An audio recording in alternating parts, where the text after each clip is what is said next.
Alright guys, welcome back. We skipped a day. I'm sorry, but I'm not sorry. So just an update on life in general. We are in a new Airbnb.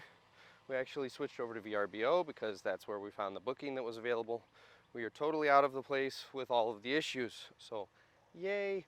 But that's why I didn't film yesterday, is because we literally woke up yesterday morning about 5:30 and packed everything into the car like we were traveling across country again, loaded the kids, the dogs, all of it into the car, and they all brought me to work. And I worked until about 2:45, 3 o'clock yesterday afternoon while the kids played at a park and just generally hung out. We were like a band of gypsies.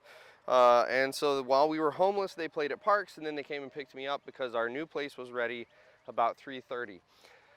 So we ponied over there, unloaded all of our stuff, grabbed some dinner, and this place, honestly, with the conditions we've been staying in, like this new place feels like the most luxurious place in the world. It has a screened-in porch that overlooks the lake.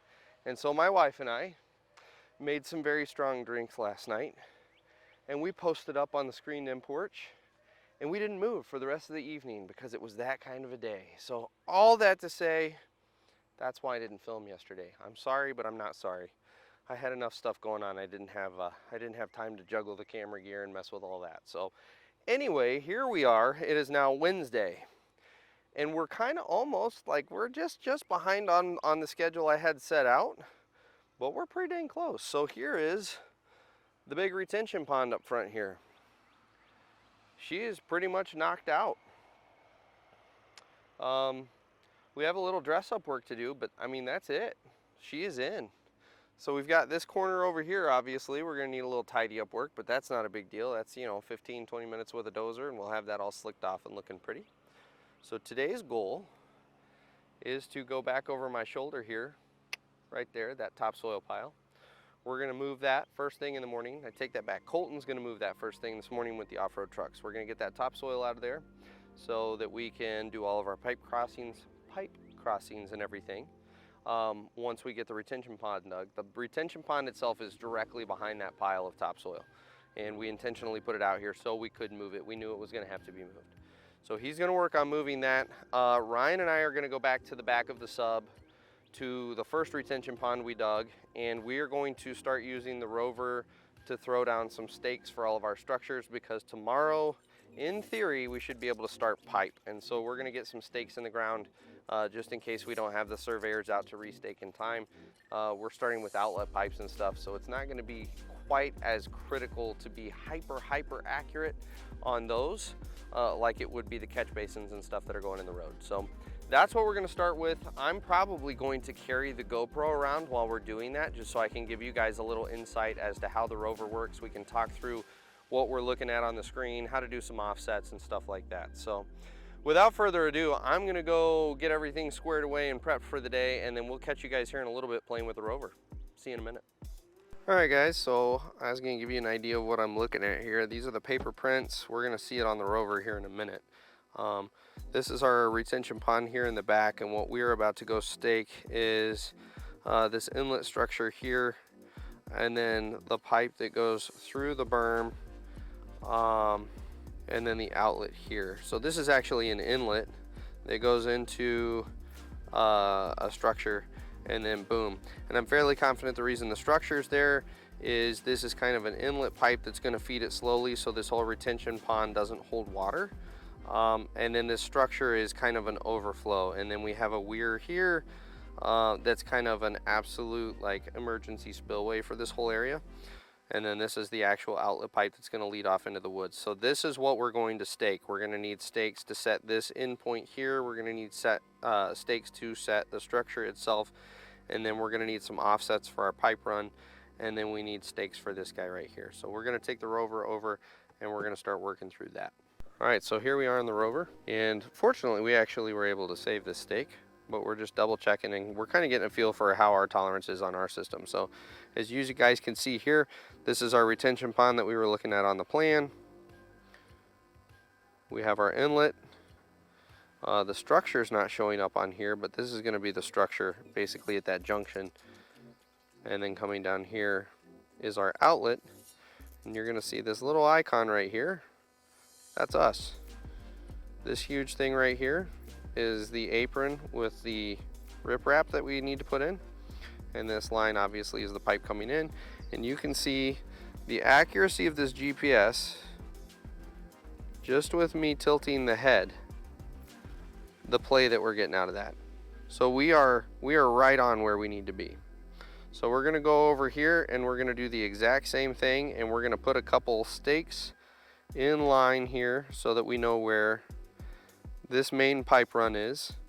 And then we are going to put some stakes perpendicular to each other with about a 25-foot offset where this junction is going to be, because that's going to be where our structure is going to go.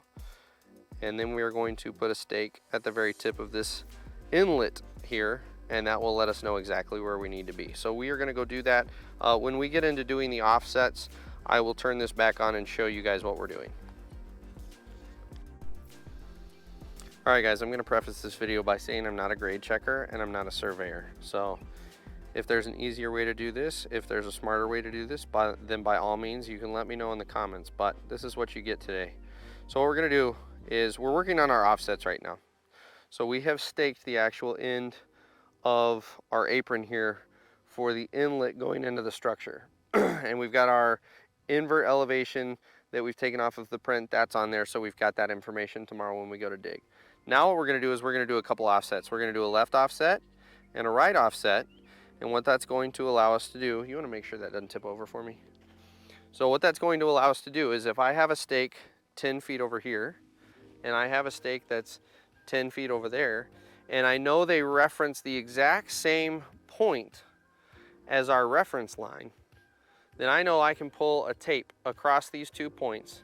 It will be 20 feet across, and at exactly 10 feet, I can hold a plumb bob up, and that will tell me exactly where the end of our apron needs to be. So that's what we're about to do with our GPS here, with our rover. So we're going to come back over here, and we are going to select our storm line. Come on now. And you can see proposed storm. We want to do select as a reference line, horizontal offset, 10 feet. And now you can see we have a new line over here. Now, this is the important part. If I stake 10 feet to this point here, that's not going to be accurate. I have to go, because I staked this end point, I have to stake this end point here in order to be accurate. So we're going to walk over here and try to find that point. Sorry, this is going to be a little shaky because I'm one-handed. Yeah, thank you. Ryan's helping me out here because I am unable to do this on my own because of you guys. So anyway, there we go. Okay, so we're gonna zoom in here.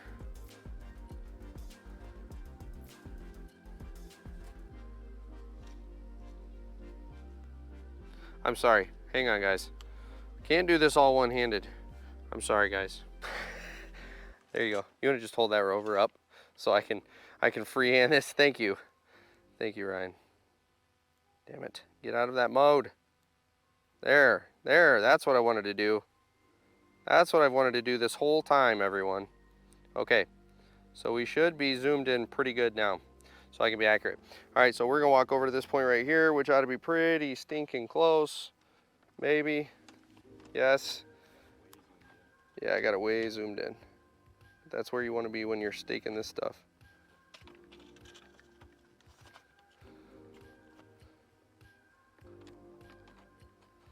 We're getting closer.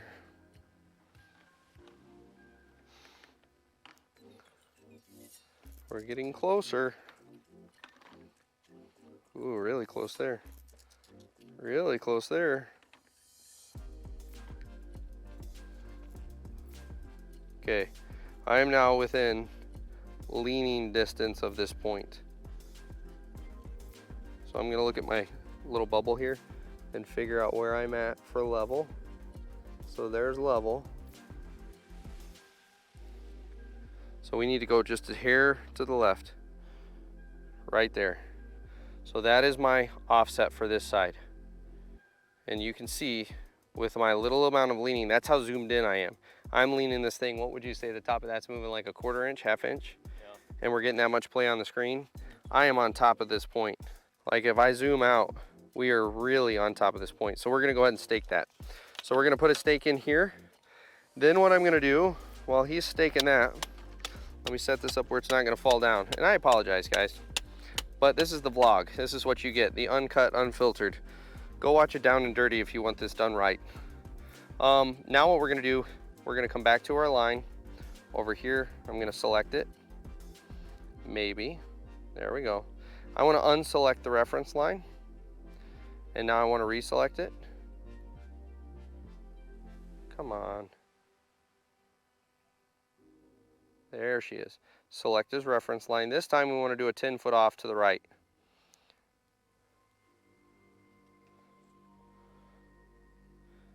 And now we have our new line, 10 foot off to the right.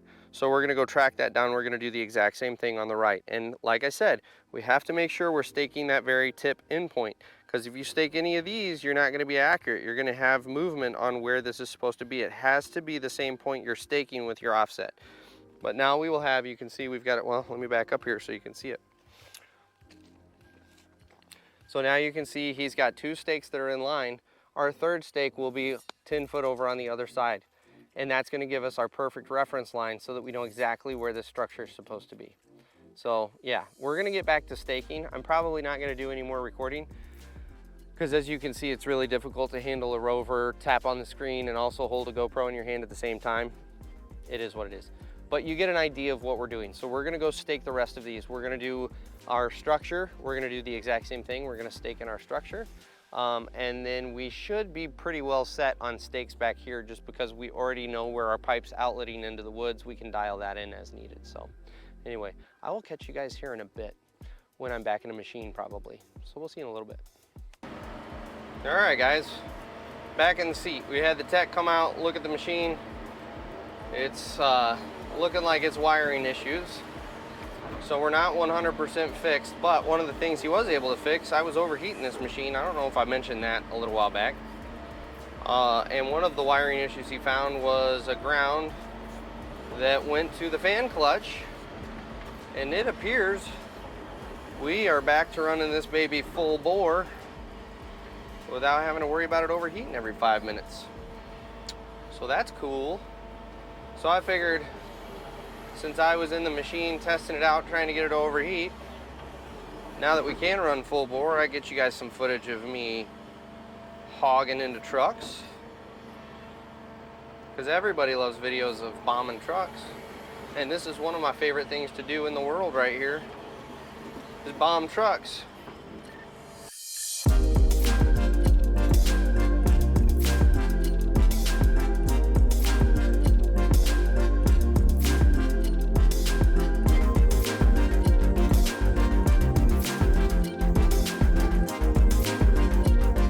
My goal. That's my game plan. So we did get the pipe in the back staked.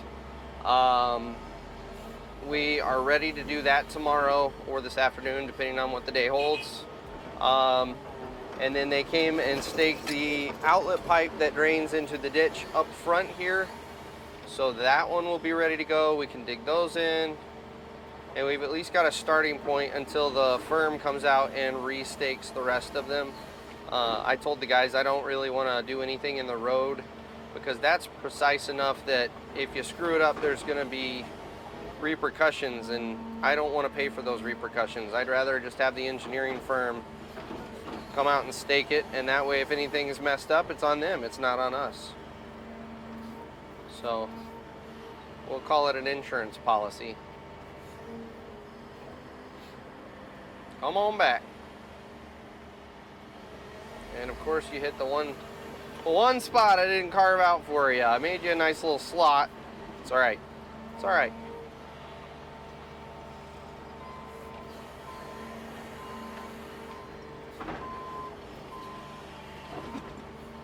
This hoe needs to be just a hair bigger for these trucks.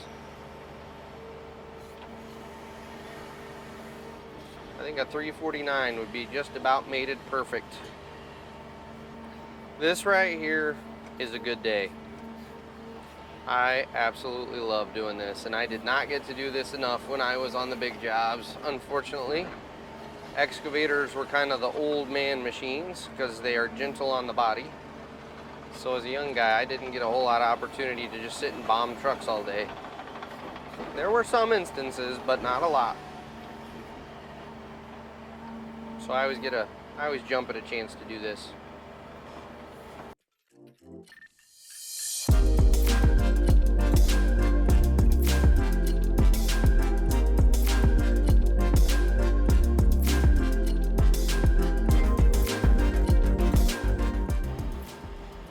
So the goal here is keep the trucks tied in to me, make it to where I'm not having to swing around a huge amount to get material, so my cycle times are quick.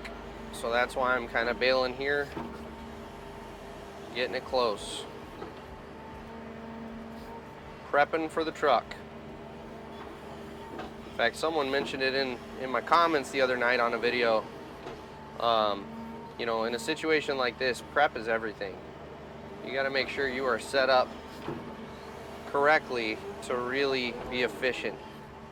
You know, right now the trucks are backing down to me, which is not efficient, but we don't really have a ton of options here. I mean, they could go out there and turn, I guess.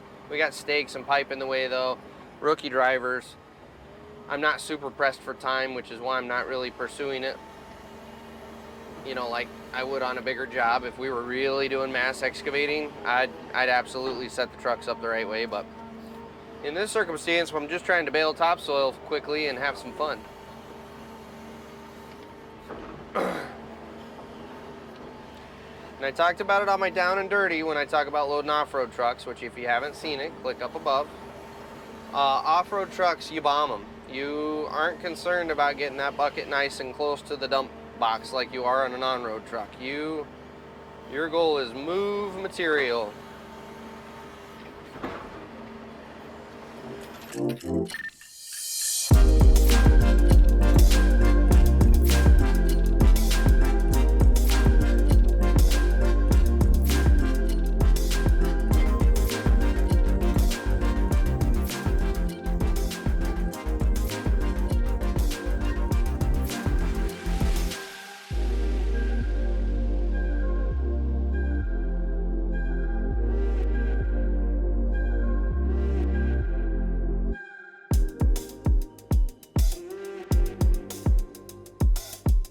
Well, we'll see how long the GoPro battery lasts, because I've recorded a fair amount of stuff. But, a quick update, we have substantially shrank our topsoil pile.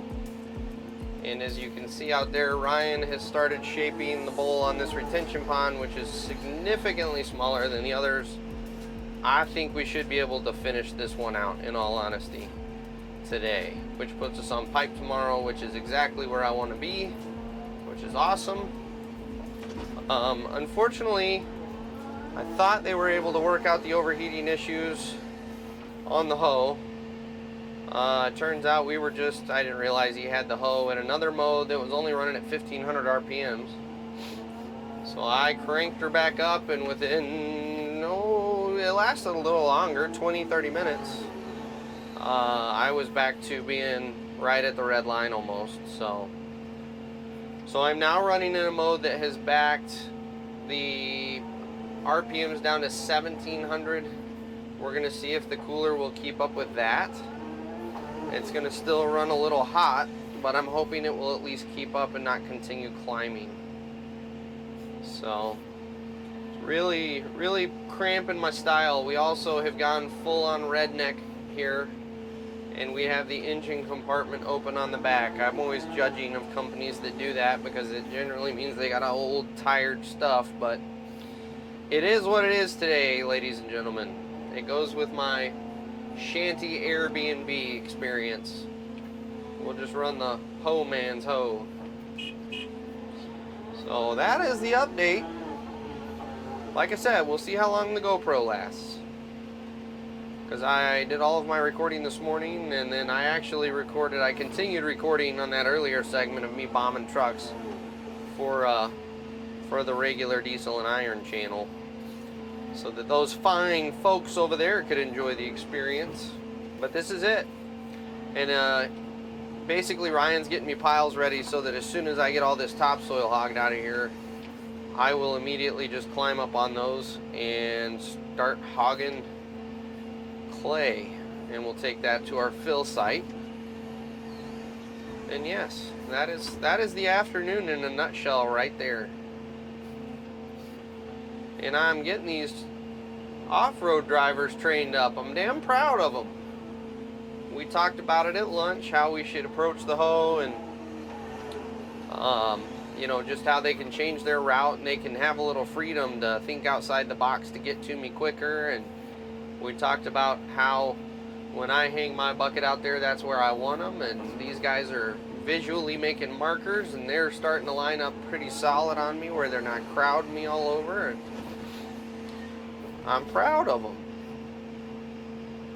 And just so you guys know, everyone out here on this job is a rookie. I mean, you got Ryan, he's got some seat time, but he didn't even start in this business. He didn't start with Carson until September of last year.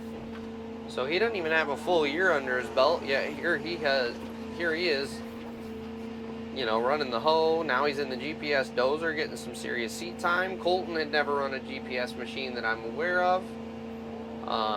And then the two drivers here, both of them had their first day on this job. So one of them, I believe the one that's currently in front of me, he has been with us for a week now, maybe a little under. And then the other kid started yesterday, I believe. So, so yeah. With a rookie crew, we're getting her done, guys. And the exciting thing is, despite all of the truck breakdowns and overheating the machines, you know, we spent, I bet we lost an hour and a half with this machine this morning while the tech was out doing various things to it. So between all of that stuff, equipment not being here when I arrived on site, we have still managed to knock this thing out, and I'm really only a week behind my original timeline.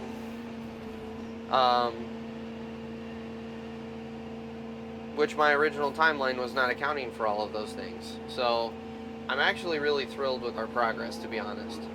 Especially considering at any given point in time, we've never had more than 5 people on this job. A lot of it we spent with 3 of us. So I'm quite happy with the progress here. And I don't see why, as long as everything goes relatively smoothly, we can't knock the pipe out in a week and a half. And then by the time I skip town, all these guys have to do is their final little dinky balancing and sand and stone the road, which is really easy. It's pretty straightforward. There is definitely more topsoil down there, and I'm going to go take it because we got to pull this out anyway. Carson is in the process of purchasing a screener. It's a used one. It's not, you know, he's not going to go spend 120 grand on anything, but he is getting a screener for all this topsoil, so hopefully we can get him a little cash back on this project. Oh, loving life, guys, loving life. And I get to go home tonight to air conditioning and indoor plumbing, and believe it or not, we actually have cable and internet. I mean, I was telling the guys this morning here, with our conditions on the last one, I feel like this place is almost too nice, even though it's only regular amenities that you would have expected at an Airbnb.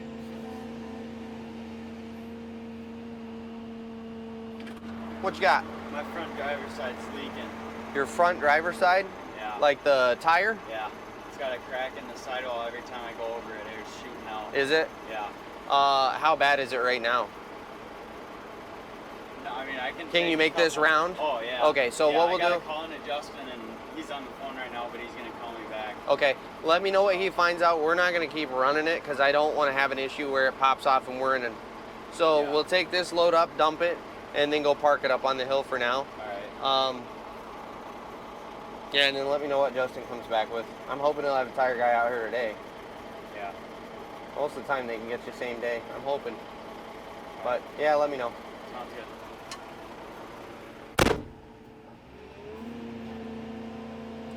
Okay, I had to go and say it. I had to go and say we were making good progress. Look at that. You know you're in the dirt world when you make a YouTube video saying you're making great progress and a truck breaks down. So if you guys couldn't hear that, he's got a crack in the sidewall of one of these tires because they're just old. And every time, I've had this happen on trucks before, where every time the tire does a rotation and that part of the sidewall is compressed, air shoots out. So it wouldn't be but 2 or 3 rounds and he would be dead in the water with a total flat tire. So we're going to take this load up, let him dump it off, and then he's going to go hang out and wait for the tire guy. So there goes most of the afternoon for that truck, and that's assuming they can get someone out here today. Oh well, I shouldn't have said anything. I should have kept my mouth shut. So with that being said, I'm going to shut the cameras off, and I may fire back up when I get over there working with Ryan here in a little bit, if I make it that far, now that we're down a truck. So we'll catch you guys here in a little bit.